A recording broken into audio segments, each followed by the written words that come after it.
Agra cantt के BOC मैदान में 7वीं पैरा ट्रूपर बटालियन की तरफ से हथियारों की नुमाइश की गई है, जिसमें सबसे पहले उन हथियारों को दिखाया गया जिसके जरिए भारतीय सेना के शौर्य को सर्वोच्च पहाड़ियों को फतह करने के लिए मददगार के तौर पर देखा जाता है।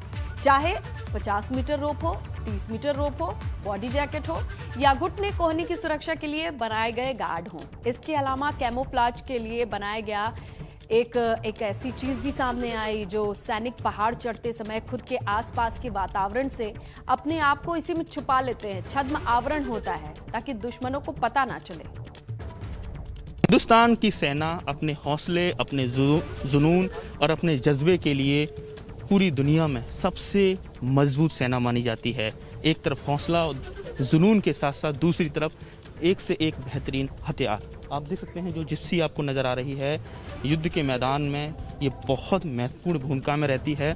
जब जंग छिड़ती है तो किस तरह से लाइट मशीन गन बहुत महत्वपूर्ण हथियार हो जाता है। इसका जो एक्यूरेस टारगेटिंग पॉइंट है वो 600 मीटर है।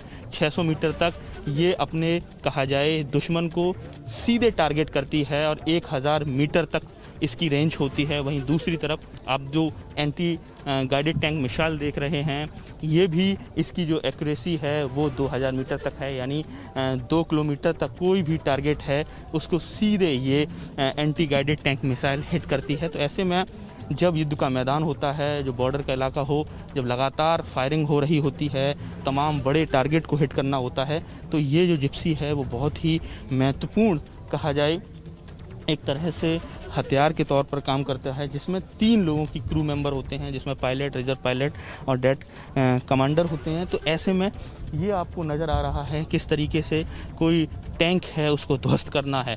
और यही वजह है कि चाहे 1965 का पाकिस्तान से युद्ध रहा हो, चाहे 1971 का रहा हो, तमाम कहा जाए जो टैंक हैं उनको इंडियन आर्मी ने इसी जिप्सी पर जो इक्विपमेंट लगे हुए हैं, जो हथियार इक्विप्ड हैं, उसी के ज़रिए ध्वस्त किया हुआ। और LMG बहुत ही कहा जाए लाइट मशीन गन एक बहुत ही उन्नत किस्म का हथियार है, जो कहा जाता है कि अपने जो कहा जाए दुश्मन को टारगेट करने के लिए उसका जो निशाना होता है वो अचूक होता है। और ऐसे में आज इसको भी आगरा के शत्रुजीत ब्रिगेड में डिस्प्ले के लिए रखा गया है।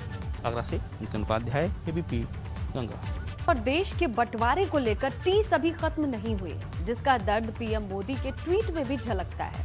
आज के ही दिन अलग देश पाकिस्तान का बंटवारा हुआ था, जिसे लेकर PM मोदी ने ट्वीट किया और कहा कि इस दिन को विभाजन विभीषिका स्मृति दिवस के तौर पर मनाया जाएगा।